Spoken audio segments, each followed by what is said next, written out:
Olá, olá, sejam muito bem-vindos. Meu nome é Jamile Macias e esse é mais um Café com Medicina. E hoje eu trouxe aqui para vocês essa autoridade maravilhosa que é o Dr. Ribas. E olha só, para falar do currículo dele eu vou ter que dar uma colinha aqui, hein? Presta atenção. Dr. Ribas é graduado em psicologia, tem especialização em saúde mental pelo Departamento de Neuropsiquiatria da UFPE, mestrado e doutorado em neuropsiquiatria e ciência do comportamento, possui 68 artigos científicos em revistas internacionais, sendo dos 68, 17 indexados à Biblioteca Nacional de Medicina dos Estados Unidos, o PubMed. É brincadeira? É não, né, doutor Ribas? Seja muito bem-vindo ao Café com Medicina. É uma honra recebê-lo aqui e poder entrevistá-lo e trazer tanto conhecimento para o nosso público e para mim mesma, né?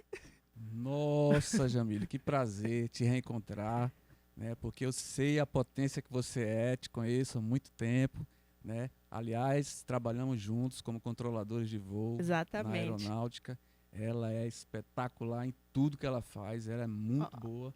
E para mim é uma honra estar aqui com o Jamile. Jamile tem formação também como piloto e está fazendo medicina agora e da forma melhor que tem, sabe? Porque eu acompanho muita coisa do desenvolvimento da Jamile, eu vejo que ela vai fazer diferença na sociedade de verdade, não é só promessa não. Obrigada, doutor. E doutor Ribas, assim, como os outros convidados que eu trouxe também, que são minhas colegas, né?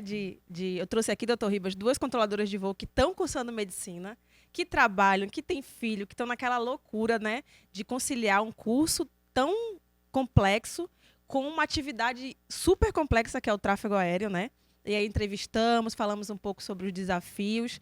E o doutor Ribas, assim, ele é uma inspiração para mim desde quando ele trabalhava, que ele trabalhava numa área de controle, né, daqui de Recife, muito complexa também. Mas ele sempre foi uma pessoa que é aquela pessoa que todo mundo fala, ele é um gênio, né? Ele sabe, ele é o cara. E assim, eu tenho esse problema. Quando eu sei que a pessoa é boa, eu colo, quero estar perto, quero estar junto, porque eu quero aprender. E assim, enquanto eu ainda estava naquele processo de quero medicina, não quero medicina, eu já admirava o seu trabalho, eu já sabia do seu trabalho. Eu sabia, até acho que o senhor fez alguns estudos na época que fazia faculdade também, conciliava a respeito do controle de tráfego aéreo, tudo mais. Isso eu escutei, né? Porque eu Foi, não tava nessa época. fizemos. Mas eu queria que o senhor contasse um pouquinho pra gente como que foi essa sua história com sendo militar, quando o senhor entrou na faculdade. Só pra gente conhecer um pouquinho assim do senhor, como que o senhor decidiu fazer e como que o senhor chegou a todo esse currículo que a gente está aqui agora. Ah, Jamile, eu desde os 15 anos de idade, eu já tinha uma paixão, na verdade, por psicologia, né? Eu gostava muito de ajudar as pessoas. E aí eu via lá no bairro, que eu morava no IPCEP aqui em Recife, já ouvia, o pessoal já brincava comigo, ah, ele é psicólogo, eu já estava escutando mais as pessoas, os meus amigos, as minhas amigas, e procurava muito ajudar. Então já tinha essa paixão lá guardada, né?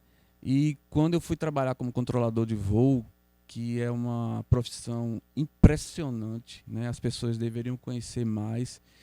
É muito impressionante tudo, tecnologia lá dentro, a forma que a gente se desenvolve lá, as pessoas que são escolhidas para trabalhar, né? Tem mais ou menos o mesmo perfil, passam por testes para poder chegar lá e encontram, são pessoas mais ou menos do mesmo perfil mesmo, né? E são pessoas assim, muito esforçadas, que não ficam paradas esperando cair do céu as coisas, não. Assim, agradece, tem gratidão, mas vão atrás. Mas tem outro perfil entre os controladores de voo que é a coisa da cooperação, né? Controlador de voo não aceita essa história de competição, não. Então é muito de ajudar o outro. Aí você vê que tudo estava integrado, né? Lá no meu sonho lá atrás. E aí quando eu fiz seleção fiz o vestibular, entrei e até é engraçado essa história. Quando eu estava no meu primeiro casamento, hoje estou no segundo, mas E último. eu espero terminar minha vida ao lado dela, né? E aí, nesse primeiro casamento, a minha eu estava sem estudar, assim, estava sem estudar para o vestibular, mas a gente tinha estudado muito para entrar na aeronáutica, então tinha uma certa formação, mas eu estava parado sem estudar. A minha ex-esposa falou assim: não, você não vai fazer vestibular não, que você não vai passar, você sabe que não vai, você não estudou. Aí eu disse: deixa eu tentar, custa nada, eu vou lá, né? Aí me inscrevi, aí saiu o resultado. Assim que saiu o primeiro resultado, eu não passei. Aí ela: eu não falei para você que você não ia passar? Aí eu: tá, tudo bem, o ano que vem eu vou estudar e vou fazer. Aí a vizinha tocou a campainha, aí falou: Ribas, você viu que você é o sexto para ser remanejado em psicologia? A vizinha A vizinha. Aí eu: tava caramba. tomando conta da sua vida, Não, né? é porque o pessoal Fica via olhando, no aham. jornal, ela também Ah, tinha era porque feito. nessa época era jornal, né? Era, e ela também tinha feito Aham. vestibular, a vizinha. Aí a minha ex-esposa: caramba, não é possível. Aí eu disse: caramba, caramba, digo eu, sexto no remanejamento, não vou entrar não. Entrei, fui o último remanejado em psicologia. Que legal. Foi. Aí entrei e aí fui fazer o curso com amor, né? Aí fiz o curso com muito amor e durante o curso eu fiz estágio em neurofisiologia com o professor Dr. Raul Manha de Castro, que hoje ele foi meu orientador no mestrado e doutorado depois. E ele fez o doutorado dele no Instituto Pasteur, na França. Todos os alunos dele, quando a gente entrou no mestrado e doutorado, ele mandava já para a França também. Eu não pude ir porque eu estava na aeronáutica e o comandante não autorizava, né? E aí eu fiquei por aqui, mas foi bom, valeu, todo o conjunto da obra aí foi, no final deu tudo certo, né? Valeu a pena. Então, assim, nesse seu bairro que você já morava, você já tinha essa questão, essa pegada mais psicólogo, as pessoas já te procuravam para Já, conversar, você já tinha já. meio que dentro de você esse psicólogo nascendo, né? Exato. E assim, você vê como é importante esse sonho lá atrás e o que a pessoa quer, que não é assim: Ribas, você trabalha por dinheiro. O dinheiro tem que ser uma consequência, né? Então, eu não fico bem se eu não tiver resultado. Então, eu vou trabalhar. Então, o paciente que chega para mim, para minha equipe, a gente faz uma investigação completa porque a gente quer ter resultado. A gente não, não, você trabalha com neurofeedback, então você vai fazer só neurofeedback e vai ganhar dinheiro e manda todo mundo fazer neurofeedback. Não, nem todo mundo precisa de neurofeedback. Nem todo mundo vai se adequar ao neurofeedback. Então, tem que ver qual é o problema exato, a etiologia, para a gente poder ajudar aquela pessoa, porque quem vai tratar a pessoa de verdade é ela mesma, com o compromisso com ela mesma, com a disciplina com ela mesma. A gente só vai ajudar, mas vai ajudar com consciência, né?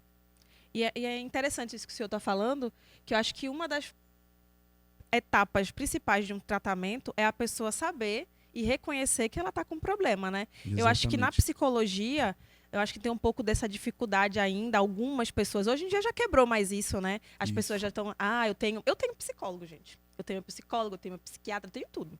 Então, mas isso era feio antes, né? É. Antigamente a pessoa tá fazendo terapia. Eita, coitadinha dela, tá fazendo terapia. Aí a pessoa já olhava assim. Gente, terapia é pra vida toda, né? Eu acho que não é assim, tô doente, vou fazer terapia. Terapia é para você se autoconhecer, para você saber lidar com seus sentimentos, suas emoções, enfim.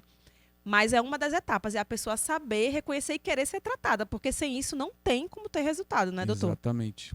E como é Exatamente. que o neurofeedback, o senhor falou aí sobre o neurofeedback, ele já surgiu dentro da sua formação, na faculdade, esse interesse por trabalhar com isso? Ou foi depois de formado, o senhor foi conhecendo essas ferramentas e aí...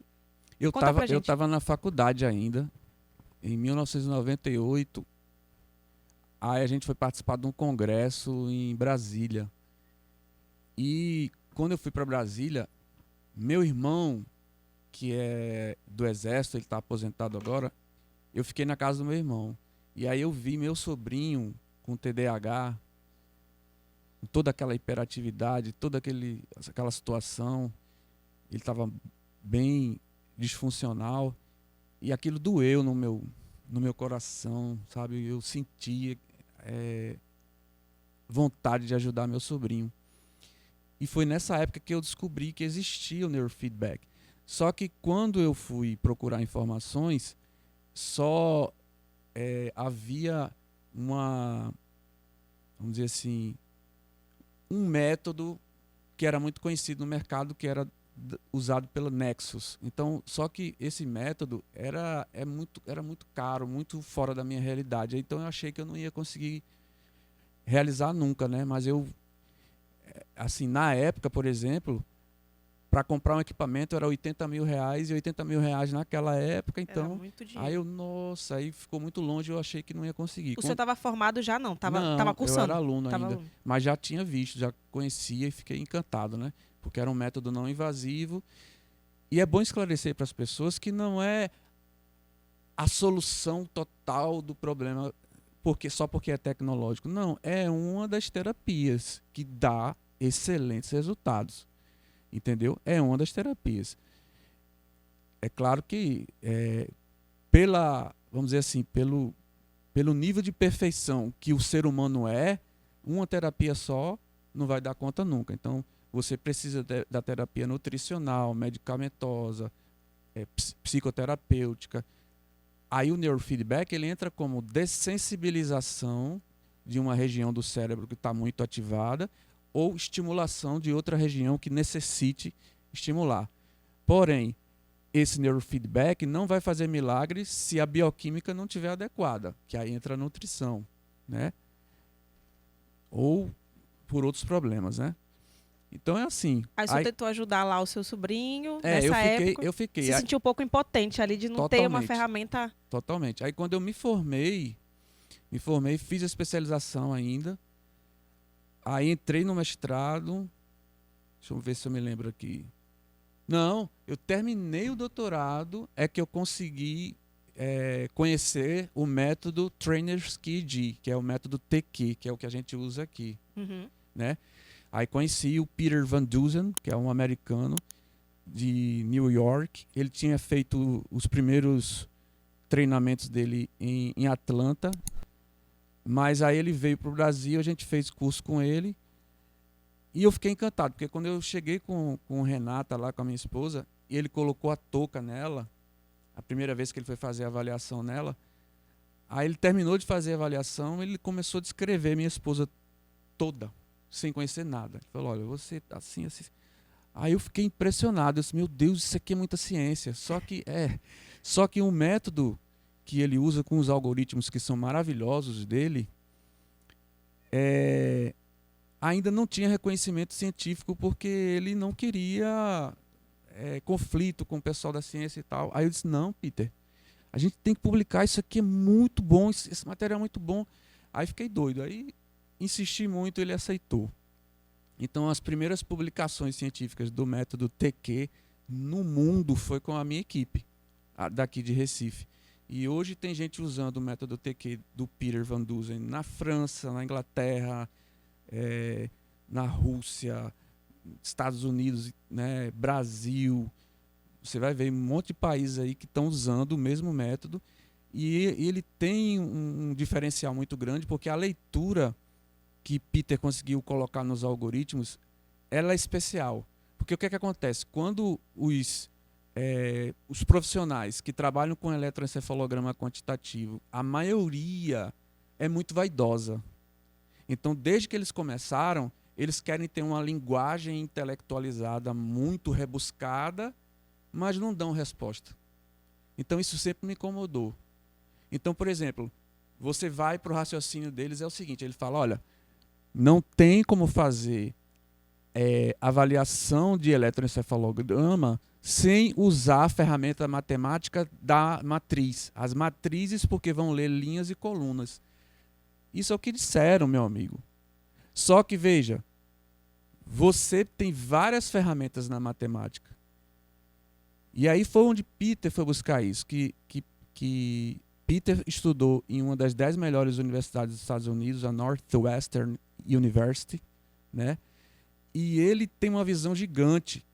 E ele falou assim, não, eu não preciso ir para uma análise tão complexa de matrizes, determinantes, análise combinatória, se eu posso usar percentual.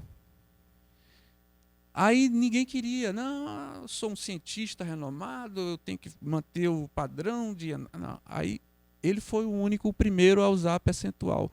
Gente, com percentual, você chega no nosso consultório hoje, a gente faz o seu exame e eu peço para você não dizer nada. Todos os pacientes chegam lá, eu digo, não me diga uma queixa e nem dê nenhum diagnóstico, pré-diagnóstico de alguém. Deixa eu fazer uma análise neutra. No final, eu vou perguntar se fez sentido. Até hoje, a gente não errou nenhum diagnóstico. Porque não é Ribas, que é o bonito, gostoso. Não, é ciência. Só que é uma ciência baseada na simplicidade. Então, quando o Peter colocou os algoritmos baseados em percentuais, você vai ver, a partir dessa predominância de percentual de onda cerebral, a gente consegue identificar se a pessoa está com um padrão compatível com depressão simples, depressão agitada ou nervosa, depressão maior. A gente encontra os padrões de transtorno de ansiedade, pânico, fobia, padrão de transtorno afetivo bipolar, transtorno obsessivo compulsivo, neurose obsessiva. A gente encontra vários padrões e vai no final pergunta, fez sentido? A pessoa vai dizer, o senhor me descreveu. Assim como eu vi que Peter descreveu Renata na época, né? Uhum. E aí também não é uma condenação, você é assim. Não, você está assim. Vamos te ajudar, né, a melhorar. Porque ainda tem uma outra questão, sabe o que é, Jamile? Que a maioria das pessoas, a maioria busca um rótulo, porque ensinaram isso. Olha, você tem que ter um rótulo. Aí tem esse lado que que tem acontecido muito na sociedade, que é dizer assim, eu agora me sinto incluído, eu me sinto aceito, porque eu vi que tem pessoas, me conectei com pessoas que também têm isso. Mas só isso não resolve.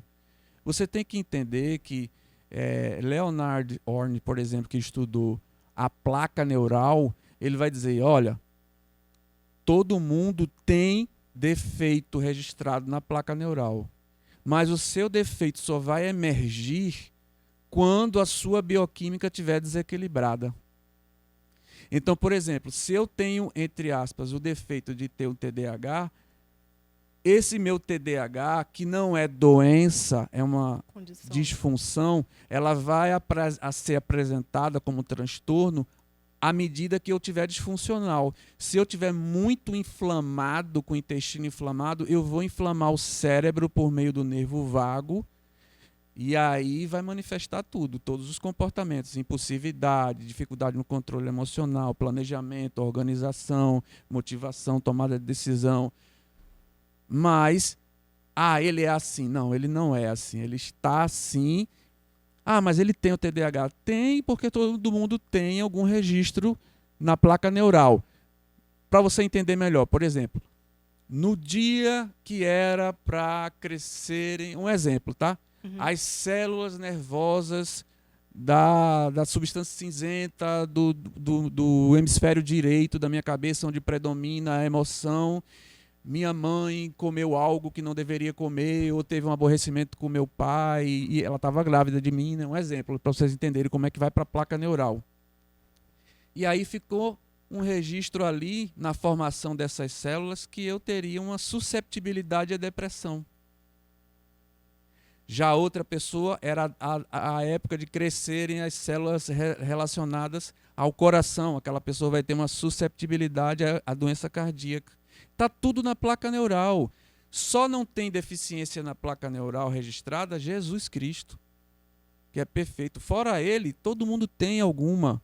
Agora, o que é que vai fazer emergir essa fragilidade que está lá na minha placa?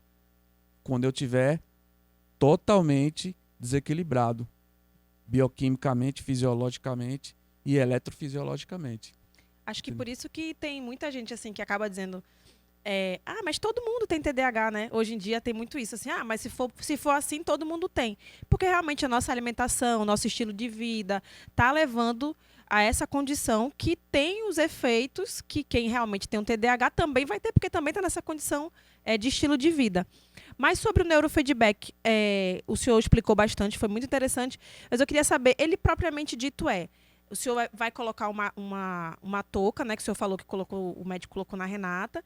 E aí vai ter o quê? Um treinamento das ondas, que tem uma predominância da onda beta, tem a onda teta. E aí, a partir desse neurofeedback, o que a gente consegue fazer em alguém que tem algum tipo de diagnóstico, depois que ele consegue o diagnóstico? Tá, eu vou falar de um exemplo mais simples de entender, que é 2 tipos de transtorno de ansiedade que a gente pode encontrar.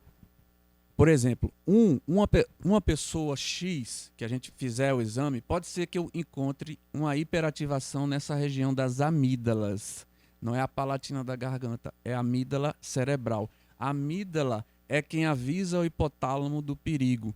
Então, como é ela que avisa o hipotálamo do perigo, existe um padrão que foi descoberto ao longo dos anos com vários estudos científicos, não só com a nossa equipe, mas com a equipe, outras equipes, Dr. Lubar, vários cientistas no mundo inteiro, que percebeu que, por exemplo, o máximo de onda beta, porque existe a onda delta, teta, alfa, beta baixa, beta, beta alta e gama.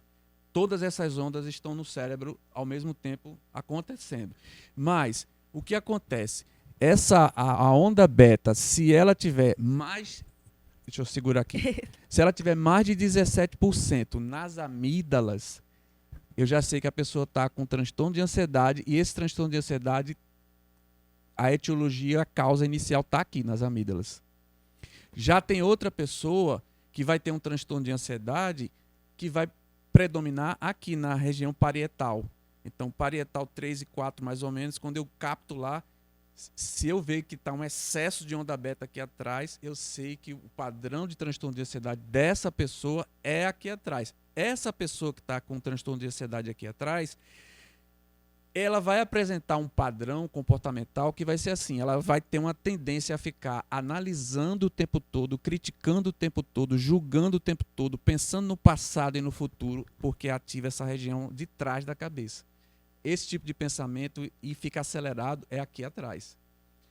Já a outra, se for aqui, ela vai ter ansiedade, pensamento acelerado também, mas ela também pode apresentar insegurança, medo, pânico e fobia. Então, uma é questão de ser nas amígdalas, a outra na região parietal. Então, só nesses 2 exemplos que eu mostrei para vocês, a gente está vendo que existem 2 tipos de ansiedade e onde eu vou tratar, porque não, a ansiedade é tudo igual, vou passar a mesma coisa. Não, não é assim. Sem se falar que a ansiedade, o transtorno de ansiedade em si, começa na glândula adrenal. Até chegar no cérebro A gente pode ajustar aqui. até chegar no cérebro é um desafio. Ficou melhor, obrigado. Até chegar no cérebro é um desafio, mas começa na glândula adrenal, certo? Então, porque é ela quem controla a ansiedade da gente. Por quê? Porque ela vai orquestrar os hormônios aldosterona, cortisol, adrenalina, dehidroepiandrosterona. Quando a pessoa tem glicose circulante no sangue, ela acabou de comer, está de barriguinha cheia, ela tem glicose circulante, a adrenal tem energia para poder orquestrar esses hormônios, e um vai contrair o vaso, o outro vai dilatar, né? Aí vem simpático, parasimpático, relaxar, tal, vai fazendo todo aquele trabalho.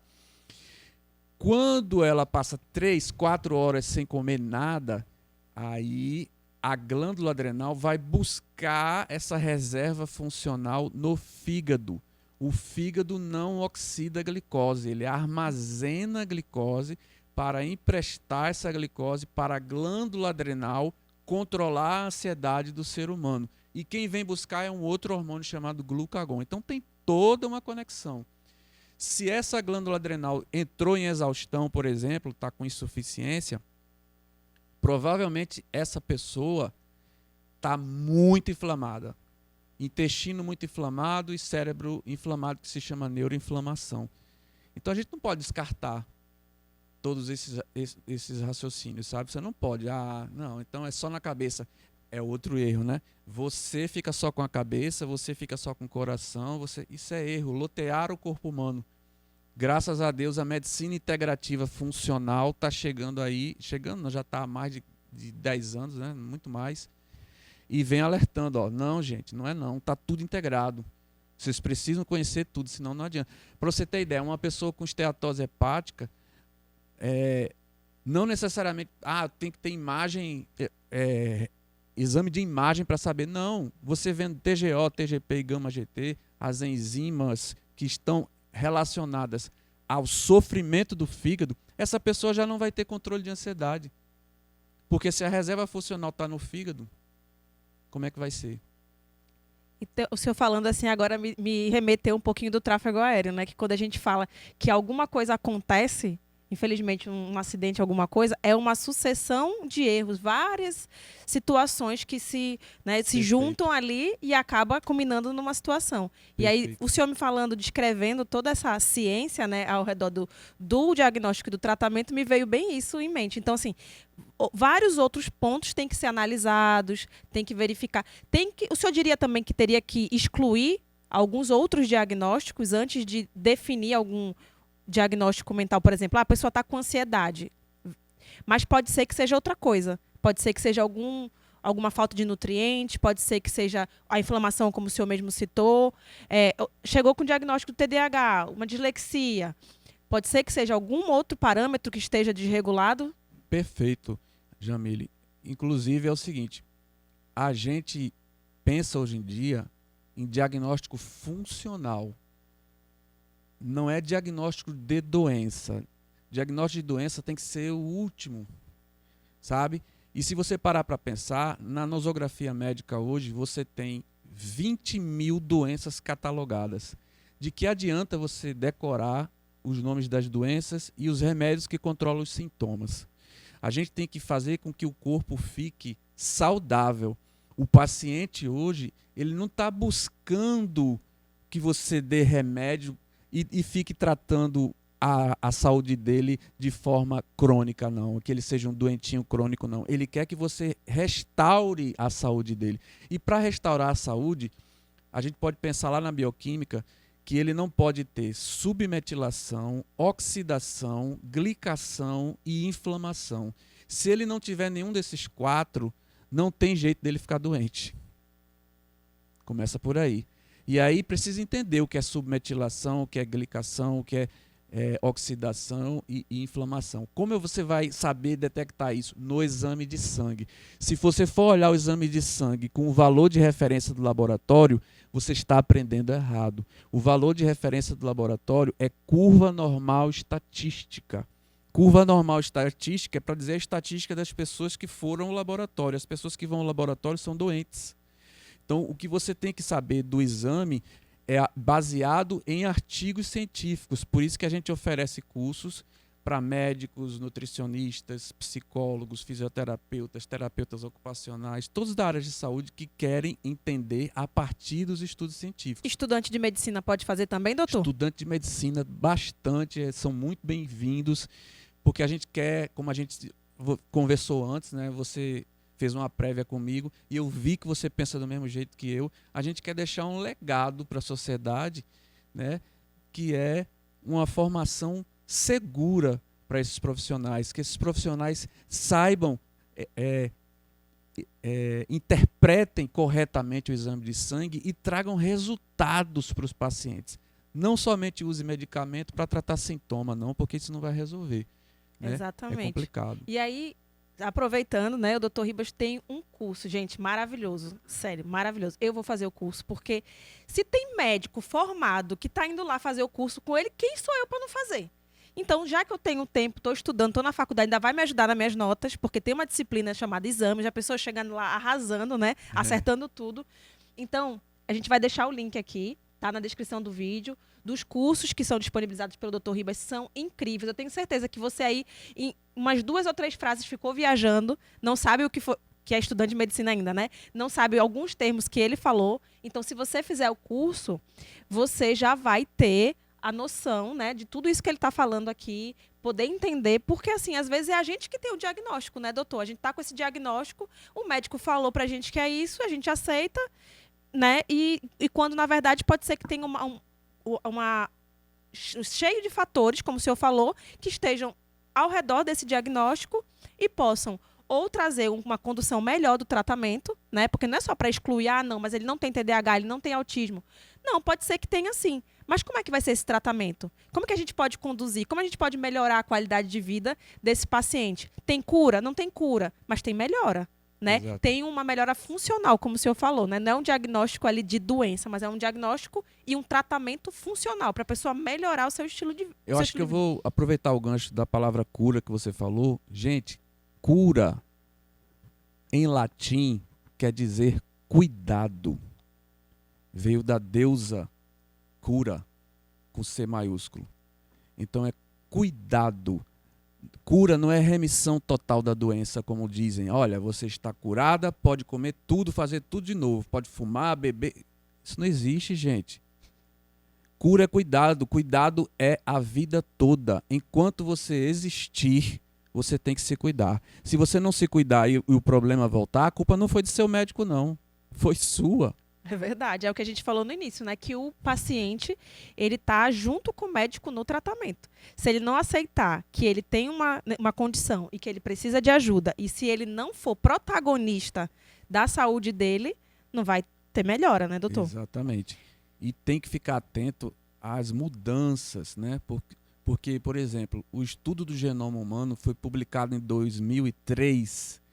Foi um estudo um projeto que começou na década de 90, 3 bilhões de dólares, e eles conseguiram, tinham uma previsão para um follow-up, né, um segmento para terminar em 25 anos, e eles terminaram na metade do tempo.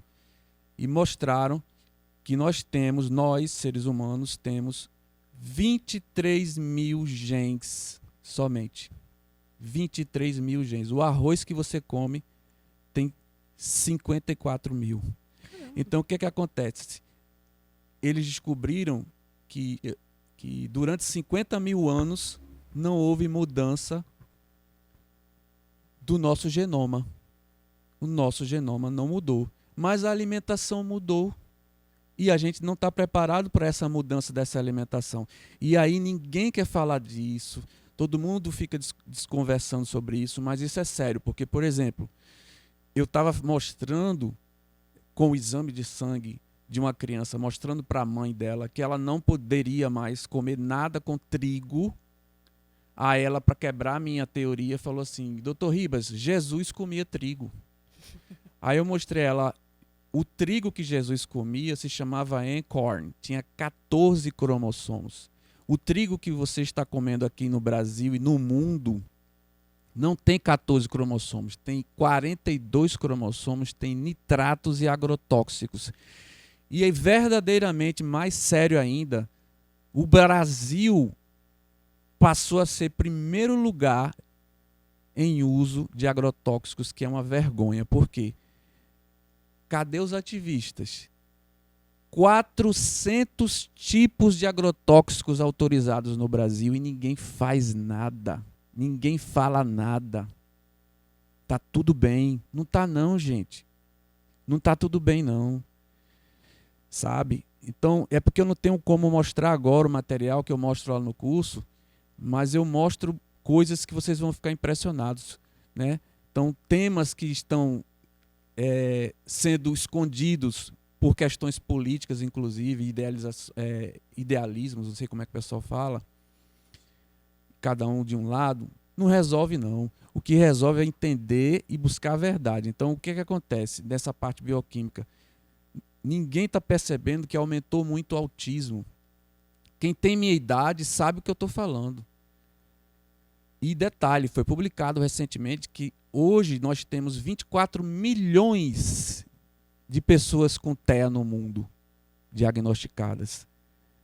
Não tem sentido isso não, gente. Aumentou muito doença autoimune e ninguém está ligando, está achando que está tudo certo, está tudo bem.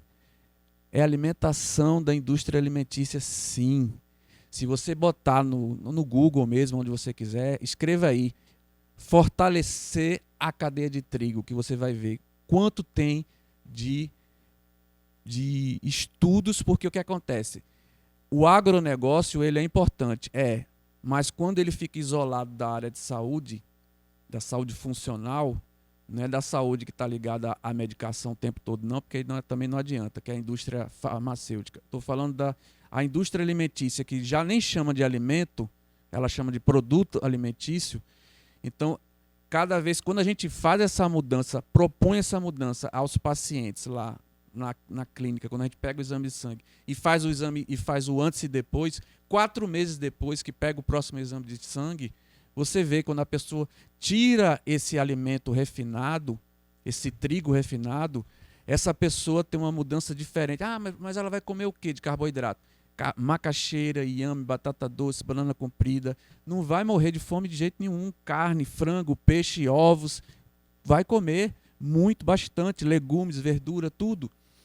Agora, não era a da nossa cultura. Por exemplo, na minha infância, eu nem ouvia falar em pizza, eu não sabia nem o que era pizza. Quando eu ouvi falar em pizza, eu já era adolescente, estava na escola militar, em São Paulo. Depois que eu me formei, que eu passei a ter meu dinheiro, aí começou a década de 90, foi o aumento de pizza, essa história de comer pizza. E aí vai, pizza é trigo.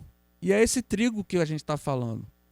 Não é o trigo da época de Jesus, que foi criado por Deus. Foi o trigo que o cientista mexeu. Ah, mas é um cientista, ele é importante. Sim, mas se ele está se desligando, se ele não sabe o que está acontecendo nos intestinos das pessoas, ele só está olhando o resultado dele lá na lavoura, fica complicado, né? Então não adianta explicar quando o outro está decidido a não entender. Então ou a gente se une para pensar o que é que está acontecendo, porque a quantidade de doença per capita no mundo inteiro aumentou. Mas não adianta eu ficar dando nome de doença e remédio, não. Eu tenho que ajudar as pessoas a restabelecerem a saúde. Como eu vou fazer isso? Eu preciso entender o exame de sangue com aprofundamento para eu mostrar que ela está doente aqui no sangue. Vamos tratar isso aqui? Então, muitas vezes, para você ter ideia, Jamile, teve um paciente, ou melhor, um aluno meu de uma pós, ele levou a mãe dele. A mãe dele chegou lá, se você olhasse para ela assim, antes de fazer os exames, você já ia dizer assim, não precisa nem fazer exame, Ribas.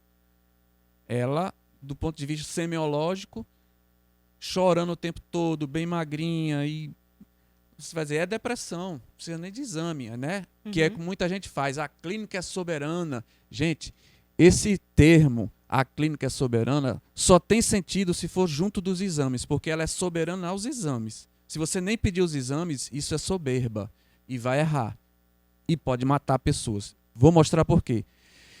Quando a gente pegou o exame de sangue dela, a gente olhava do ponto de vista semiológico, estava com depressão. Peguei o exame de sangue dela, chamei o meu aluno e disse, amigo, vem cá, leve sua mãe urgente para o doutor Adelson, que é um hematologista, que eu confio muito nele, no trabalho dele, porque ou sua mãe está com câncer de mama no início, ou está com mieloma múltiplo, ou está com leucemia. E a depressão que existe é secundária a isso. E se não tratar isso aqui, ela vai a óbito. E ele levou, era câncer de mama. Nossa. E tratou, gente. E está super bem ela. E simplesmente lendo o quê? Qual era o exame? Era o hemograma? Quando eu peguei logo de cara o hemograma, existia uma anemia profunda. E não é anemia profunda de acordo com a regra da OMS, que é só hemoglobina abaixo de 8, não. Eram todos os biomarcadores, eritrócitos, hemoglobina, hematócrito, volume corpuscular médio baixo, também como microcítica, hemoglobina corpuscular média, concentração da hemoglobina corpuscular média e a anisocitose elevada. Ou seja, tudo era profunda no sentido de afetar todos os biomarcadores. Se você pegar uma anemia desse tipo, pode ser só uma anemia profunda, pode, mas pode ser essas doenças que eu mencionei agora há pouco. E no início, aí você... Porque não adianta também, o que é que se fazia antigamente? Faz sangria, faz não sei o quê, vamos trocar o sangue, vamos fazer... Não, o sangue está alertando que tem alguma coisa disfuncional, tem alguma coisa errada, vamos investigar. Aí foi pedir outros biomarcadores para ver... detectar câncer, e foi ver fibrinogênio, proteína C reativa, e aí vai. São vários biomarcadores que quando você vai juntando quebra-cabeças, você vai fazendo os cruzamentos, você fica impressionado, ó, isso aqui, vamos lá. E tem que tratar. Ou seja, um exame teoricamente considerado simples, né? Trazendo o diagnóstico precoce, que é a possibilidade não a cura, como o senhor falou, né? Mas, enfim, o tratamento precoce, ele vai dar uma qualidade de vida muito melhor para a pessoa, seja lá qual for o diagnóstico, né, doutor? Exatamente. Aí o senhor falou um pouquinho da alimentação, eu ia perguntar para o senhor, dentro de um exame de sangue, tem gente que não acredita, né? O senhor falou do trigo, aí tem gente que vai dizer assim, mas ele está falando do trigo e aí só quer... Mas não, tem a possibilidade da pessoa também ter algum tipo de intolerância a alimentos normais, né? A alimentos comuns que a gente considera até saudáveis e eles podem também tá gerando algum tipo de quadro, né, naquela pessoa, e a gente consegue ver isso nos exames de sangue também? Sim, primeiro a gente tem que identificar se é intolerância alimentar, se é alergia alimentar, se é sensibilidade alimentar celíaca ou sensibilidade alimentar não celíaca. Porque são coisas diferentes, mas que levam ao mesmo desfecho ruim, de inflamação e... Mas, por exemplo, intolerância alimentar, ela envolve a não produção de algumas enzimas. Então, por exemplo, as pessoas falam, eu tenho intolerância à lactose. Lactose é porque essa pessoa é o açúcar do leite e essa pessoa não produz lactase. Mas a maioria não tem só intolerância à lactose, não, que é muito simples de resolver. É só dar o leite sem lactose. Mas esse termo leite sem lactose, as pessoas ficam achando que resolve o problema. A maioria tem sensibilidade alimentar não celíaca, que eu vou detectar isso lá no IgA total, e muitas vezes eu tenho que pedir mais outros exames para fazer os cruzamentos. Ou tem a alergia alimentar, que é no IgE. Quando você pega o IgE total, se passar de 100, ela tem alergia alimentar. Vamos supor que deu 950, o IgE total. Aí você tem que fazer IgE específico baseado no que ela está comendo. Porque se está alto, está 950, é algo que ela está comendo e, como você muito bem falou, pode ser um tomate, pode ser, por incrível que pareça, não é muito comum, mas pode ser tomate, pode ser alho, pode ser banana, pode ser milho, e aí tem que investigar. Porque senão a pessoa vai ficar sendo envenenada, entre aspas, com a própria comida, porque ela está comendo o que não pode. E detalhes, se você pega uma alergia alimentar no IgE, aquele alimento tem que ser substituído para sempre. Se for um IgG, o profissional da nutrição ele pode tirar por 6 meses e depois reintroduzir o alimento e o corpo vai aceitar. Mas se for no IgE, não pode nunca mais, senão vem doença autoimune. E doença autoimune, dependendo da doença, vai matar. Eu perdi um amigo com lúpus. Entendeu? Então ninguém está livre, gente. Ninguém está livre. Então é esse raciocínio que tem que fechar e tem que se passar por um treinamento para entender e saber como é que funciona. Eu tinha uma amiga que a filha dela estava com uma feridinha no pé que não sarava de jeito nenhum. Aí já tinha feito vários tratamentos, investigou várias coisas. E aí ela foi para a linha funcional e descobriu que a filha dela tinha alergia ao milho. E, na verdade, ela fazia todos os dias para a menina pipoca. Mas era uma pipoquinha natural. Ela até disse assim, eu comprava o milho, eu fazia em casa, não era com óleo. E aí ela gostava de assistir desenho e eu fazia uma pipoquinha para ela comer. E aí, quando ela tirou a pipoquinha que ela dava para a menina todo dia, o problema que ela tinha resolveu. Então, essas coisas que a gente está falando agora são tão importantes, porque eu vou falar para vocês uma coisa que aconteceu com meu pai, que doeu muito. E é por isso que eu quero deixar, nós queremos deixar esse legado, né, para que os médicos tenham uma boa formação. Porque, por exemplo, meu pai estava internado por infecção urinária, que ele não queria beber água, idoso, tem 89 anos, estava sem querer beber água, infecção urinária, foi internado. E ele estava internado, aí chegou ao ponto de evoluir para uma septicemia, depois sepse, e aí ficou bem grave, ele foi entubado. Aí depois que ele foi entubado, a médica foi colocar uma dieta enteral. Aí eu disse, doutora, meu pai tem alergia, que eu já conheço o histórico dele, a milho, a leite de vaca, a trigo, Aí saí dizendo toda a sequência. Aí ela disse, não tem problema não, essa dieta enteral aqui é proteína isolada. Doutora, pode ser isolada, hidrolisada, pode ser o que for. Não dê dieta integral com esses ingredientes para meu pai. E aí veio aquela velha frase que incomoda muita gente. Quem é o médico, né? Eu disse, mas eu sou o filho dele e ele é uma pessoa humana, mesmo a senhora sendo uma médica. E eu estou avisando a senhora. Mas não teve jeito. Ela usou a dieta integral errada, com essa proteína isolada, como ela falou tão orgulhosamente. Que aí o que aconteceu? Meu pai passou a ter infecção respiratória. Meu pai não tinha, era infecção urinária, passou a ter infecção respiratória, que ele já não tinha problema. Veja, meu pai antigamente, quando a gente não sabia das alergias dele, ele vivia, gente. Isso é que as pessoas têm que entender. Ele vivia nas emergências da Unimed. Vivia internado. Vivia. Aí era ou eu, ou minha irmã, ou minha sobrinha revezando todo mês com ele lá. Até que ele aceitou tirar o leite de vaca da vida dele. Principalmente o leite de vaca e trigo, ele aceitou tirar. Quando ele tirou, que não passou fome de jeito nenhum. De jeito nenhum, houve substituição, existe leite vegetal, queijo vegetal, tudo. Nunca mais meu pai teve asma. Então, quanto mais leite de vaca, mais asma. Até porque o leite de vaca hoje, ele está todo alterado. A gente tem produtor rural na família, a gente sabe o que está falando. Então, por exemplo, muitos produtores rurais estão pagando aos veterinários para aplicar antibiótico na vaca. Você que estuda medicina sabe que antibiótico só se usa em qualquer ser vivo se ele tiver com infecção. E mesmo assim você tem que investigar qual é o tipo de bactéria para entrar com o esquema de antibiótico correto e etc, etc. Eles estão aplicando como se fosse prevenção.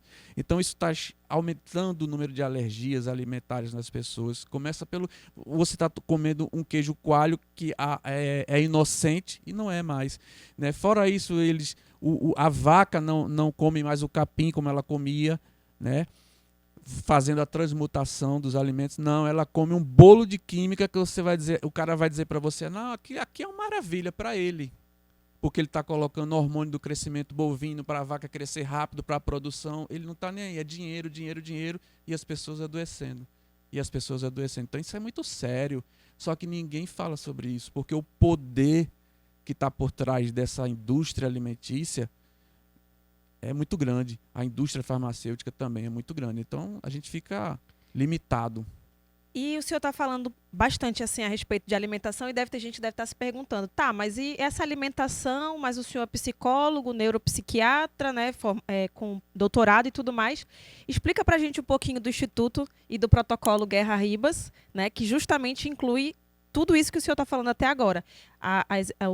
O pedido dos exames corretos, a análise bioquímica, o neurofeedback, o eletroencefalograma quantitativo e o acompanhamento nutricional que tem no seu instituto, né? Que quem vai se consultar tem todo esse acompanhamento. É por isso que o senhor tem todo esse know-how e todo esse conhecimento que está passando para a gente. Fala um pouquinho para a gente dessa parte também lá. Então, Jamile, é interessante porque assim, a pessoa chega, a gente pede para ela não dizer nada e ela já quando faz o agendamento, a gente já envia uma requisição com o número de biomarcadores que a gente trabalha associando à saúde mental, né? E aí já aconteceu muitas coisas interessantes, sabe? Como eu falei, a gente vai investigar uma depressão e encontra um câncer primeiro, já encontrou câncer de próstata, já encontrou trombose endovenosa de quadril, né?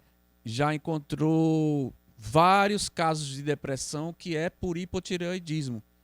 Então, veja, se você tem uma depressão que está sendo causada por hipotireoidismo, não adianta dar antidepressivo para o cérebro. Não adianta, você tem que tratar a tireoide. Então, o que eu estou querendo colocar aqui é que a gente precisa investigar. Então, o protocolo faz isso. E aí a gente cruza fisiologia com exame de sangue, que é bioquímica, e com eletroencefalograma quantitativo. Aí fica fechado.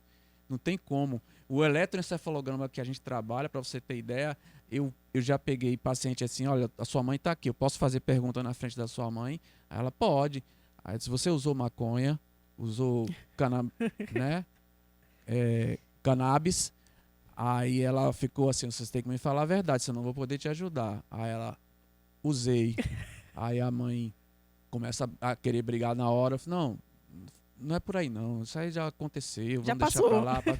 Aí depois que a mãe saiu, foi ao banheiro, ela, doutor, eu uso é muito ainda também. Então, Eita. eu digo, eu sei, porque tá aqui. Então, você detecta. O exame não é invenção minha, não, é da ciência, né? Então veio da ciência, a gente só publicou, mostrou que existe e vai e continua tentando mostrar. Agora, o que é que acontece? Vocês veem esses conflitos políticos aí fora, que as pessoas não concordam com a outra, existem também esses conflitos dentro das universidades, dentro da comunidade científica. Porque é tão complicado, veja, já dei aula para uma turma, 100 alunos que eu dou aula atualmente no curso de Neurociências da UFPE, são 100 alunos. E já aconteceu de eu dar uma aula todinha, mostrar todos os estudos científicos, inclusive em relação a trigo, a leite de vaca, tudo isso aí, tudo tem estudo científico. Basta você escrever no Google Acadêmico e você vai ver a quantidade que você vai ficar impressionado.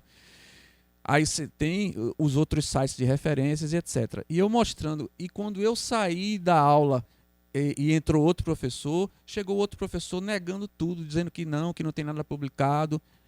Aí os alunos me procuraram, eu falei, eu não mostrei a vocês os estudos? Vocês estão querendo o que mais? Né? Ah, mas eles estão contestando. Olha, ele vai contestar sempre, sabe por quê? Porque não adianta explicar quando o outro está decidido a não entender.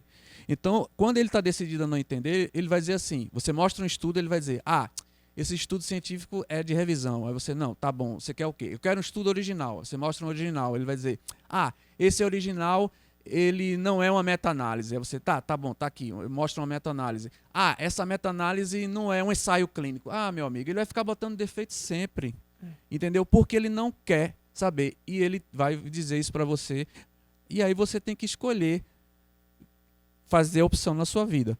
Então, isso vai acontecer sempre. Vocês estão começando agora, mas vai acontecer sempre. Então, vocês têm que fazer a opção daquilo que vocês pesquisam. Vocês têm que pesquisar também. Vocês têm que ler artigo científico. Então, quem está nessa área de medicina, área de saúde, não pode, gente, se dar o luxo de apenas estudar o que o professor ensinou na graduação.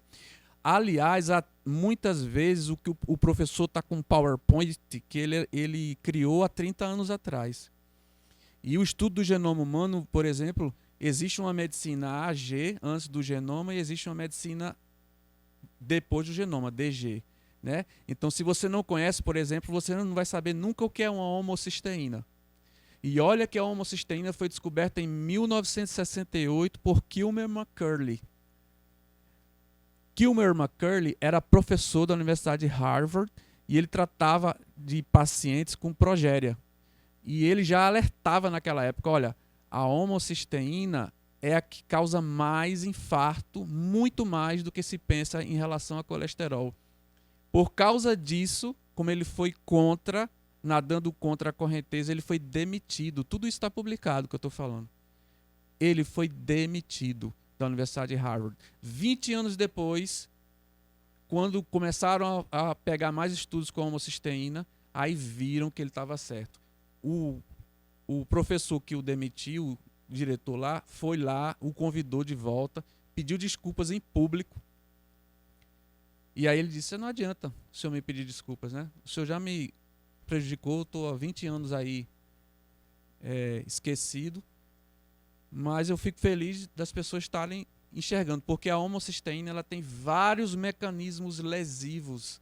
Então, a homocisteína acima de 8, porque o laboratório vai dizer que até 15 tá bom, não tá não. Tá muito doente. A homocisteína acima de 8 pode causar em uma pessoa arritmia cardíaca supraventricular, na outra ela vai causar câncer, na outra ela pode causar depressão, na outra pessoa ela vai causar polimorfismo genético, e aí vai. Então, a homocisteína ela tem diversos mecanismos lesivos. O que a gente tem que fazer é baixar essa homocisteína. E para baixar essa homocisteína é você aprender a pesquisar e a prescrever vitamina B9, B12, B6 nas doses corretas, e às vezes você ainda vai precisar de glutationa nanolipsomada sublingual, vai precisar de taurina, L-teanina, acetil L-carnitina, e você vai ter que entender esse circuito que se chama ciclo do metil ou ciclo do metilo. Aí você precisa entender, porque a partir desse ciclo do metil você vai não só salvar vidas, você vai trazer qualidade de vidas para muitas pessoas. Um exemplo disso é o seguinte: a maioria que está comendo alimentos alergênicos e inflamatórios, que está inflamada, está com a homocisteína acima de 8, aí essa moça engravida. Quando ela engravida, como o método ainda tem sido o convencional antigo, o que é que eles estão fazendo ainda? Ah, moça, você engravidou. A partir de agora você vai tomar ácido fólico. Não, meu amor. Era para estar tomando há muito tempo. Sabe por quê? Porque o tubo neural da criança se forma no 23º dia de gravidez. E quando a médica descobriu que você está grávida, já formou o tubo neural. Já era. Então você pode ter uma criança com TEA, você pode ter com lábios leporinos, espinha bífida ou alguns retardamentos mentais. Ah, o senhor está falando com preconceito. Para com isso, as pessoas hoje só puxam para esse lado. Eu estou falando de uma coisa delicada, porque uma mãe que tem um filho com TEA hoje, ela vai sofrer muito, não é fácil. A vida dessa pessoa não vai ser fácil e ela vai ter medo até de morrer e deixar essa criança ou esse adulto depois com as dificuldades no mundo. Então, a gente tem que falar disso sim, com antecedência. Isso é prevenção. Prevenção para o bem de todos, da criança e dela também, da saúde mental dela. E aí não adianta ficar buscando paliativo depois. Assim, adianta, entre aspas, né? Depois que aconteceu, tudo bem. A gente tem que buscar não paliativos, mas buscar a medicina funcional por trás também, né? A gente tem vários pacientes TEA lá que você vai dizer, você só faz neurofeedback. Neurofeedback é só a cereja do bolo. O neurofeedback, para ele ter resultado permanente, a gente tem que ter uma bioquímica boa. E para ter essa bioquímica boa, a gente tem que entender muito bem dessas vitaminas, inclusive vitamina D. Sem vitamina D, a pessoa não vai produzir serotonina, dopamina. E uma das coisas, não vai controlar a inflamação no intestino, porque vai aumentar a zonulina. Você pode pedir zonulina em um exame coprológico de fezes, ou você pode pedir no sangue também. O coprológico é mais fidedigno. Mas, independente de onde você vai pedir, a zonulina dessa pessoa que está muito inflamada vai estar alta porque ela vai ficar com as vilosidades intestinais abertas. E quando ela está aberta, vai passar proteína não digerida e vai ficar perpetuando essa inflamação, vai ficar crônica. E aí aumenta a interleucina 1, interleucina 6, fator de necrose tumoral, avisa a adrenal vai aumentar cortisol. Por quê? Cortisol é anti-inflamatório natural do corpo. O corticoide, o remédio, veio do cortisol. Então, o cortisol vai querer desinflamar o intestino. Só que de tanto subir esse cortisol, vai chegar a um ponto que a glândula vai cansar, vai entrar em exaustão, entra em insuficiência. Aí é um outro problema, que só vai tratar com 2 a 5 anos. Não é rápido. Vai levar de 2 a 5 anos para tratar. Então, tem muitos casos, Jamile, você quando comentou isso aí, por exemplo, um amigo nosso da aeronáutica, eu não vou dizer o nome dele porque ele não autorizou, mas só para você entender o que aconteceu com ele. Ele foi meu amigo de infância também e foi controlador de voo comigo aqui. E eu me aposentei em 2017 e ele também depois. E aí, de repente, eu fiquei sabendo que ele tinha perdido uma viagem para a Europa com a esposa e tudo, porque ele estava com toque, né, transtorno obsessivo compulsivo bem exagerado, e olha que ele estava com a medicação de ponta, a melhor, a sertralina, já há anos, já não estava nem fazendo mais efeito nele, para vocês terem ideia. E aí, o pessoal que ele estava falando falou, você não vai em Ribas? Aí ele, não, eu tô com vergonha de Ribas. Aí o pessoal, poxa, que é isso, cara? Faz isso não, o Ribas vai ficar feliz em te atender. Primeiro que ele é teu amigo, segundo que ele ama o que faz, você vê o tempo todo, ele ama o que está fazendo, está estudando todo dia, toda hora. Faz isso não, vai lá. Aí ele, mas eu não estou nem conseguindo sair de casa. Aí eu sei que a esposa ajudou, ele foi. Nós levamos 1 ano de tratamento com ele, mas quando completou 1 ano, incrível, deu uma virada de chave assim, ó, tchum! E eu já tinha avisado isso a ele, porque vê, quando a gente está falando de transtorno obsessivo compulsivo, muitas vezes a reação do toque é totalmente irracional, totalmente fora da lógica. Então, por exemplo, ele, se falasse um determinado número que ele se incomodava, eu vou chutar um outro número aqui para ele não se identificar por aí, mas o número 44. Se dissesse o número 44, ele acabava o dia para ele, porque ele disse que era como se fosse um gatilho para ele pensar que a mãe dele ia morrer, o pai dele ia morrer, que ia acontecer um desastre. Era uma coisa assim totalmente ilógica. E ele dizia, Ribas, ele chorando, ele dizia, Ribas, quando é que isso vai parar? Porque não tem lógica, porque tá... Eu disse, fique tranquilo que quando sua bioquímica estiver correta no cingulado anterior, certo? Porque o circuito neural do cingulado anterior, ele é B12 dependente. Ele precisa de vitamina B12 e ele precisa de DHA, ácido docosahexaenoico, que é o ômega 3 do cérebro. Quando chegar no nível certo, vai ter uma virada de chave. Aí um dia, Renata foi mandar o agendamento dele, aí ela mandou a mensagem às 14 horas e 44 minutos. Eita. Sem querer. Aí ele ligou chorando pra mim, pra ela, por que você fez isso comigo? Você não sabe? Ela, não, eu fiz sem querer, não foi pensado, tal, sabe? Passou aquela situação. Resumindo, minha gente, quando chegou no nível, a gente fazendo neurofeedback, tudo junto. Quando chegou, completou 1 ano mais ou menos, deu a virada de chave, porque ele estava tomando as doses da vitamina B12 não sozinha, porque se tomar sozinha não funciona. É muita coisa que acontece, sabe? Então as pessoas leem o artigo científico, está lá.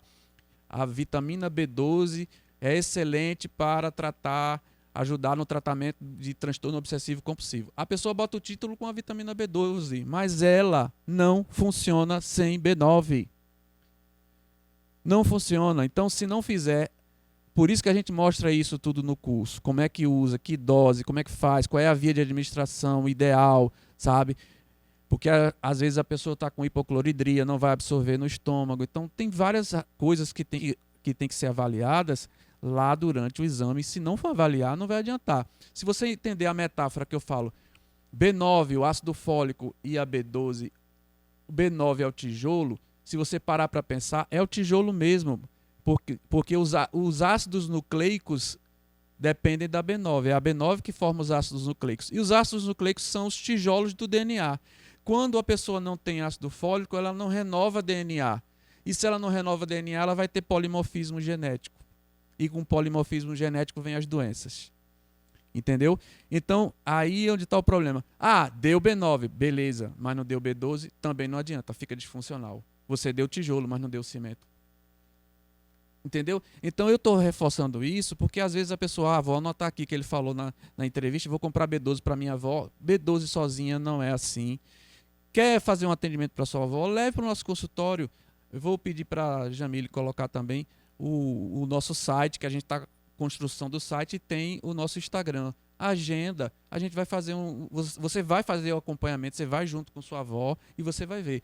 Gente, tem muita gente chegando lá com diagnóstico de Alzheimer e não é Alzheimer, gente. Não é Alzheimer.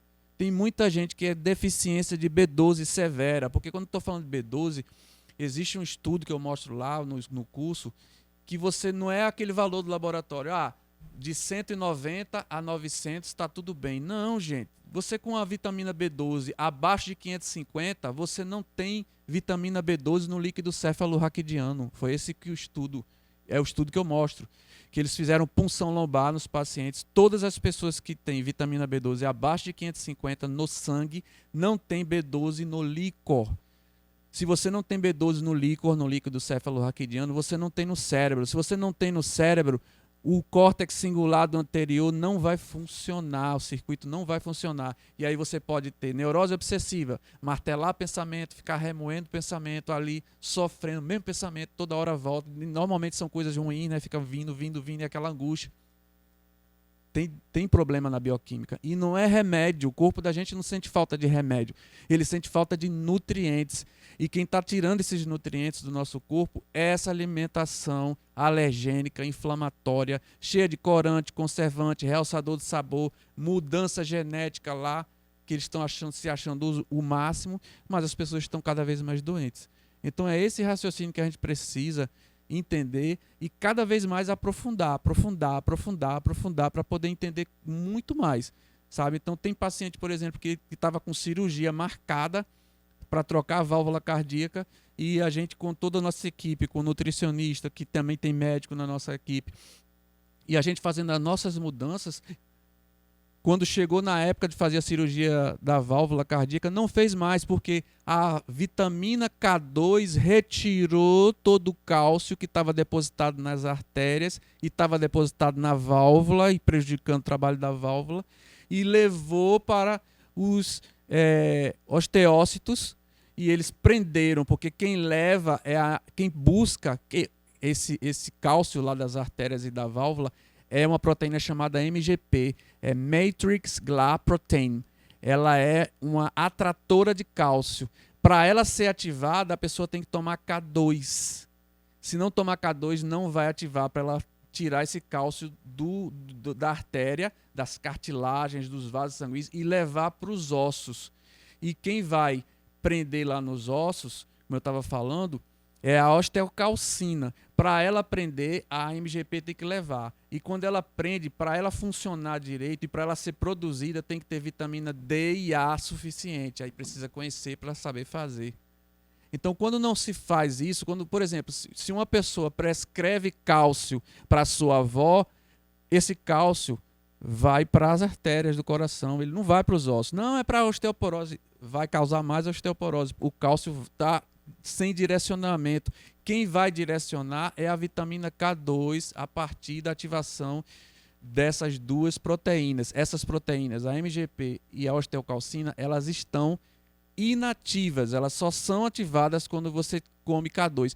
Ah, eu como K2, onde tem K2? Tem nas vísceras, sabe?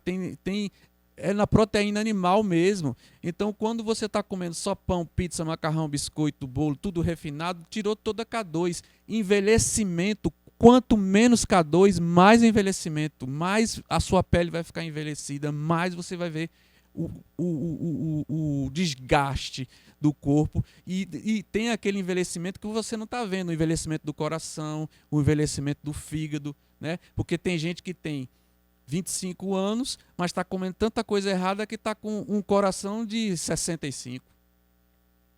Né? E tem estudos já mostrando isso. Então, está tudo relacionado, mas a gente precisa ter essa visão e parar de dizer assim, odeio bioquímica. Por que vocês passaram a odiar bioquímica? Porque estão ensinando separadamente. Eles ensinam bioquímica separado da fisiologia, da neurofisiologia, dos pacientes, não pode ensinar assim, você vai esquecer, fora que quando vai ensinar é um professor que nunca nem atendeu um paciente e usa só termo técnico grosseiro, não faz nenhuma análise, nenhuma analogia com a saúde das pessoas, aí é que você vai odiar, mas não odeie não, a bioquímica é a melhor coisa, é apaixonante, mas deixa eu poder te conquistar, né? Chega para mim para eu te mostrar essa. Doutor, eu estou aqui já maravilhada com bioquímica, com fisiologia. Eu acho que o senhor não devia dar curso só de exames, não. O senhor não quer dar curso também de fisiologia, dar curso de bioquímica, para a gente poder aprender. E aí o senhor, de repente, ajudar a mudar uma geração aí de médico. Não é não? O que o senhor acha? Prazer imenso, Jamílio, prazer imenso. E aí eu achei interessante também o que o senhor falou, porque eu estou aqui do outro lado, né? Estou como aluno e como paciente. Quando se fala em nutrientes e vitaminas, tem muita gente que pensa assim, mas vai me passar um monte de vitamina, é uma coisa cara, tem que comprar. Não, é interessante como o senhor falou, né? Vísceras. Fígado é a coisa mais barata que tem para você comprar, é fígado. Eu sei que tem muita gente que vai dizer, não gosto de fígado. Eu adoro fígado. Mas, assim, é uma coisa que é barata, é acessível e, pelo que o senhor está falando, tem muitos nutrientes que, se a pessoa começar a colocar na alimentação, então por isso que é interessante o acompanhamento nutricional que o senhor tem lá no seu protocolo, né? Porque a pessoa vai fazer uma dose de ataque, pode ser que faça, assim, com a suplementação, mas depois ela vai conseguir manter aquilo com a alimentação adequada. Quando ela voltar aos níveis adequados, que a bioquímica dela estiver regulada, para que ela não volte àquela condição que ela estava, simplesmente uma alimentação correta, né, o direcionamento correto do que a pessoa vai comer, ela vai conseguir manter os níveis, né, para poder estar bem, para poder estar saudável, digamos assim. E tem o outro lado, sabe, que é assim, mesmo que ela tenha que comprar suplemento sempre, é muito mais barato do que remédio. Eu vou te dizer a verdade, eu tive depressão de 2008 a 2015 e foi depressão maior. Eu estava lá no tráfego aéreo. Eu estava como controlador de voo. E nessa época o comandante falou, olha, eu estava fazendo doutorado. Aí o comandante falou, eu só vou deixar você continuar trabalhando se você tomar a medicação psiquiátrica. E eu fui tomei. Mas, gente, não é barato não. Nem é barato. E para sair depois, para eu desmamar, foi coisa de louco. Coisa de louco. E detalhe, eu, graças a Deus, tinha um hospital da aeronáutica. Mas quem não tem e tem que ter aquela obrigação de ficar pagando a consulta para o psiquiatra renovar a receita de um medicamento que muitas vezes só está controlando o sintoma e não está restabelecendo sua situação e está trazendo outros problemas, porque eu tinha retenção urinária, eu ficava sem ressentir muitas vezes o sabor das comidas, baixa libido, tanta coisa que foi negativa nesse sentido. Me ajudou a terminar o doutorado, me ajudou, tal, beleza, consegui, mas depois eu fui para funcional. Né? Como eu estava falando para o pessoal aqui antes, eu tinha 109 quilos, hoje eu tenho 75 quilos, eu corro 6 a 10 quilômetros e vou começar a fazer agora a parte de crossfit. Vou começar a fazer crossfit porque a gente, né, tem que ter uma velhice saudável para não ficar caindo e tal, e aumentar a testosterona e outras coisas. Mas é o caminho da saúde, que a gente fica dizendo isso, né? Que vai ser caro. Não é caro. Agora também tem o seguinte, gente, é isso que a gente ensina também no curso. Não adianta você ir para um profissional que fala, eu sou isso, sou aquilo, e te dá 250 cápsulas para você ficar tomando de suplemento. Não é assim que funciona. E na cabeça deles ainda fala assim, Ribas, eu faço assim mesmo porque é paciente A, ele tem condições. Não é se tem condições ou não tem, é se ele precisa ou não daquele nutriente. Então, quando a gente faz o exame de sangue certo, correto, os biomarcadores corretos, a gente vai saber se ele está precisando, o que é que ele está precisando mais agora. É assim que a gente faz. Quando você vai arrumar uma casa, você não arruma uma casa de uma vez só. Você começa arrumando o quarto, depois você vai para o banheiro, depois você vai varrer a sala. É a mesma coisa o corpo humano. Você tem que ver o que é que está pior naquele cidadão, naquela pessoa.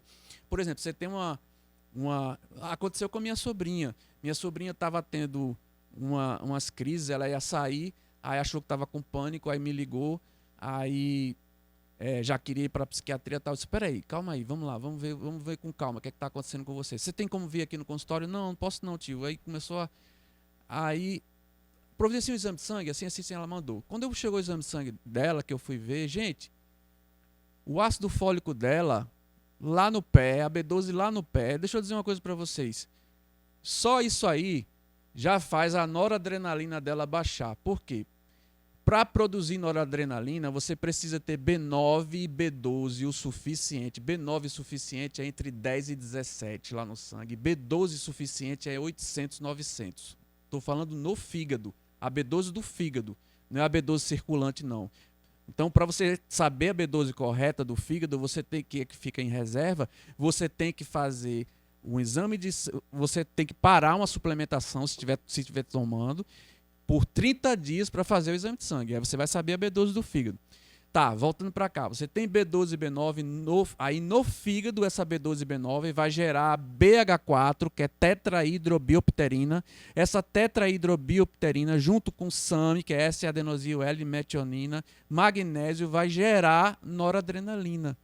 Se você não tem noradrenalina, vai ter queda de pressão. Minha sobrinha estava tendo queda de pressão. E às vezes a queda de pressão não é, tá 9 por 7, tá 8. Não, não é essa queda não. Às vezes a queda é na adrenal, como eu falei para vocês, que é a ortostática.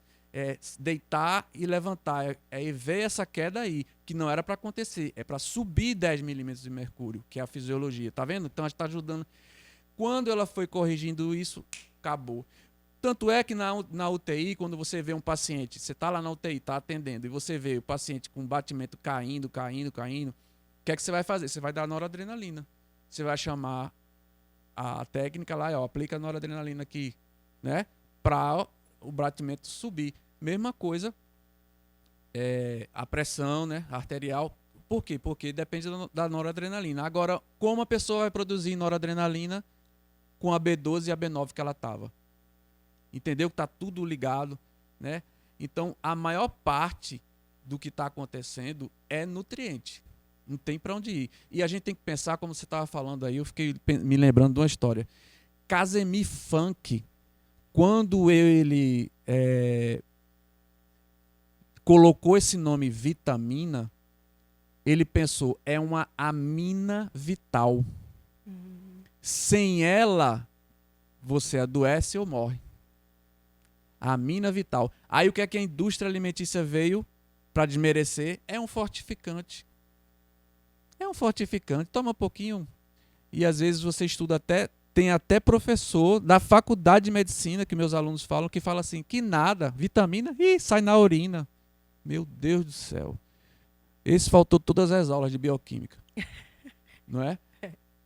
Então é sério, gente, é muito sério. Eu entendo, compreendo a dor também de vocês, que às vezes você pega um professor que, como a gente comentou, né, tá isolando e às vezes também não é culpa dele, de um sistema.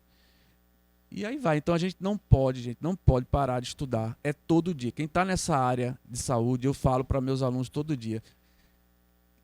Eu tô aqui por dinheiro. Se você está aqui por dinheiro, então vá vender celular, vá vender bolsa, vá vender roupa de grife. Você vai ganhar muito mais dinheiro.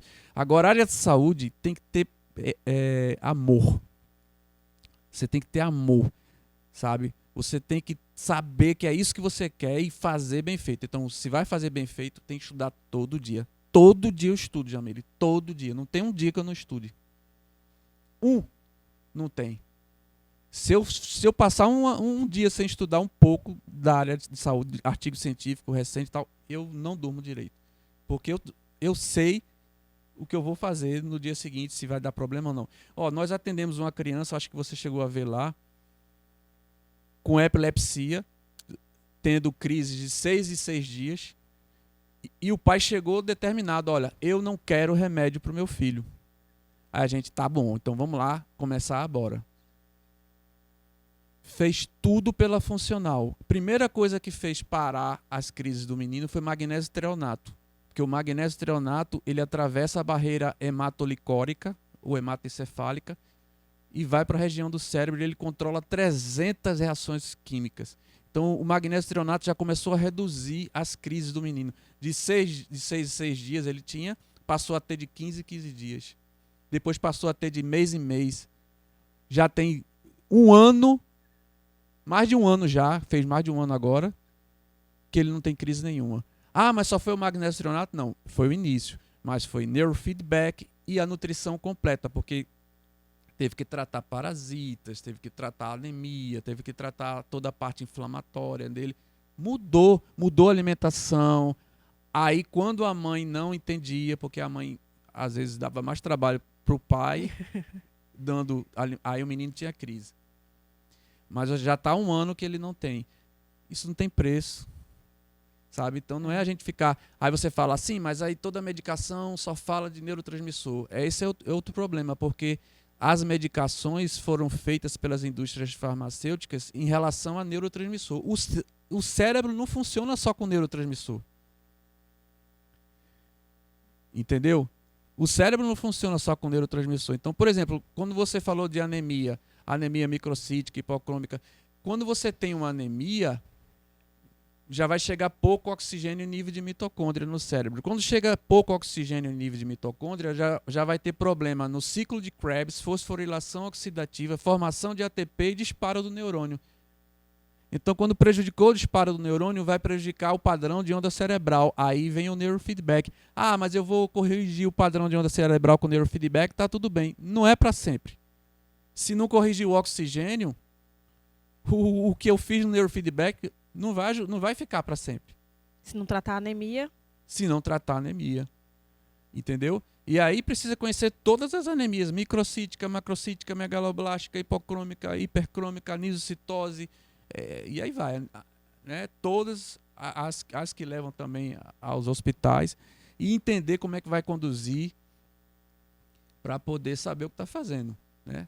Esses diagnósticos todos que às vezes a pessoa está recebendo esse diagnóstico e na verdade poderia ser só algo que talvez pudesse ser corrigido Funcionalmente. E a pessoa vai ter uma melhora na sua qualidade de vida, né? Porque quem está com esse diagnóstico, ele não está com esse diagnóstico à toa. Se ele procurou um médico e um médico deu o diagnóstico, é porque ele está em sofrimento, né, doutor? Sofrimento. Está em sofrimento em alguma condição da vida dele que não está funcional. Isso. E ele está buscando ajuda. Se a ajuda que ele encontrou foi aquela, ele vai entrar naquilo ali, vai ficar tentando, vai acreditar no tratamento que está sendo feito. Só que chega um certo momento que o tratamento não está mais surtindo efeito, doutor. Ou, né, não, mas espera um pouco, porque a medicação precisa de 3 meses para poder estabilizar, e aí você espera os 3 meses e não vem. Não, mas porque tem que entrar com uma outra medicação, porque é poder contrabalancear aqui, porque uma causa ansiedade, a outra não sei o que, aí você entra com uma medicação para ansiedade. Então, deve ser o seu caso, se for o seu caso aí, né, que você está assistindo a gente, se você está nessa condição, teve um diagnóstico ou acha que pode ter alguma condição dessa, está fazendo tratamento, o tratamento não está fazendo efeito, procura outras formas, né? Procura o Instituto Dr. Ribas, que ele tem toda a estrutura, vocês viram o know-how que ele tem, né, as formações que ele tem.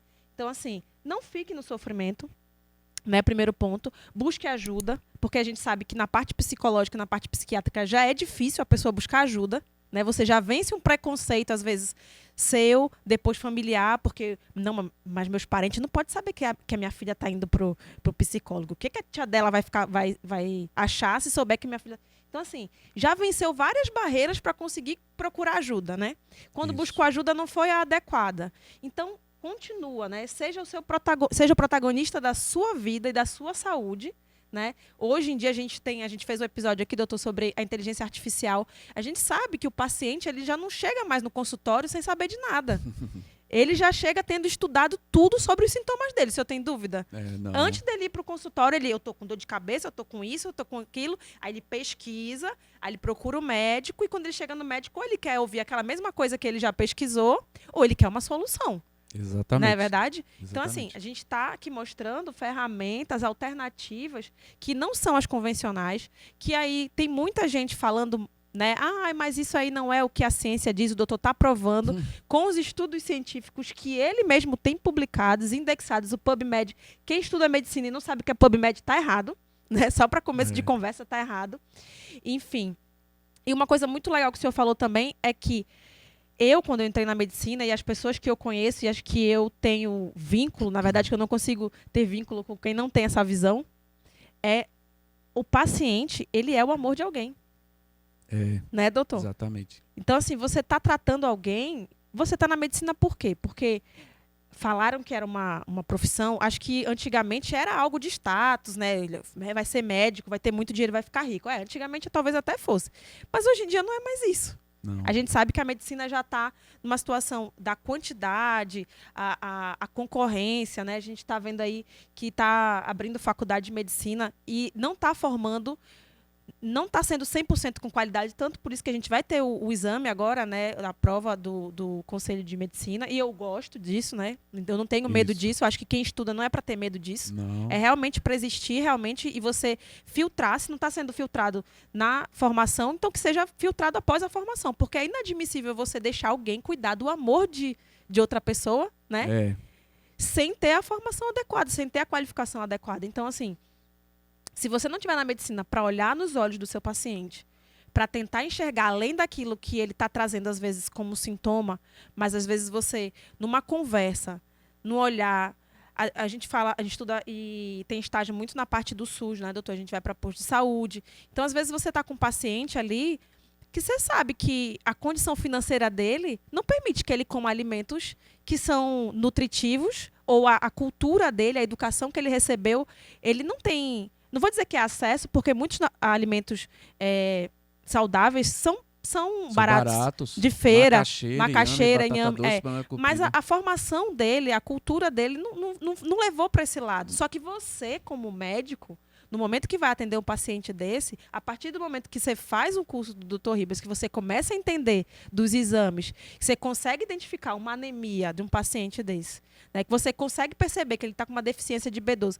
talvez ele não tenha os recursos ali no momento, mas você consegue fazer uma intervenção mínima, como o doutor falou, arruma o quartinho primeiro, né, dessa casa, daqui a pouco ele volta, você tenta tratar com outra coisa, a gente sabe que a condição não é a ideal, os encaminhamentos a gente não consegue, né, ter a situação ideal para um paciente desse, de baixa renda, mas você consegue fazer a diferença na vida de uma pessoa, tendo o conhecimento. Se o seu conhecimento não servir para isso, ele não serve para nada.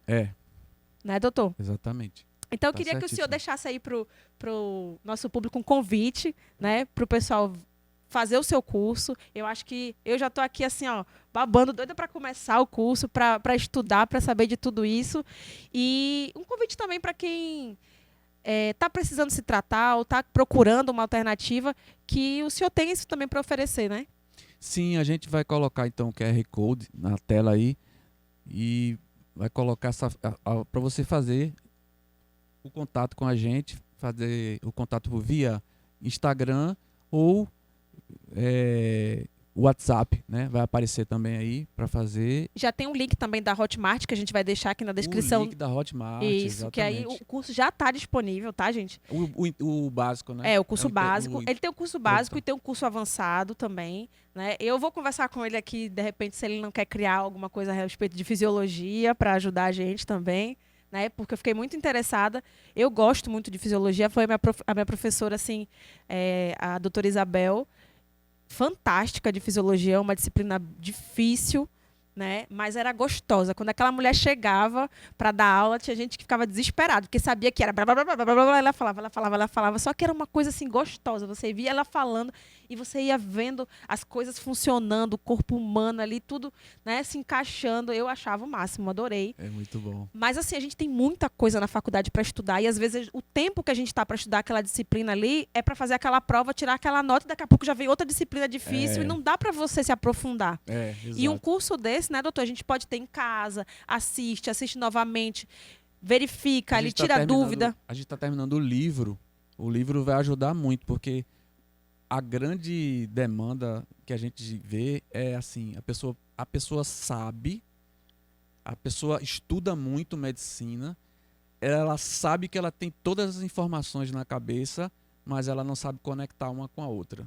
Diante do paciente, como é que eu faço? A gente ensina isso para vocês no protocolo Guerra Ribas. Por onde você começar, como você conduzir, e o livro vai estar lá. Você vai, tem aquele... Inclusive, no livro, a gente vai colocar vários relatos lá, com doses que a gente já usou, como é que fez, o que é que precisou mudar, que tipo de biomarcador precisou. Então, o livro em breve vai ser lançado aí, junto com o curso, né? Vale a pena. A gente mudou também o nome agora de Instituto do Cérebro de Pernambuco para Instituto Guerra Ribas Instituto Guerra Ribas de Saúde Mental Integrada e Neurociências Aplicadas. Sensacional, doutor. Tá no site aí. Então vamos deixar aqui, ó, o link do site, deixar o @ do Dr. Ribas também. Lá no link da bio do Instagram dele tem o contato do WhatsApp para poder marcar a consulta também, né, doutor? Entra em contato.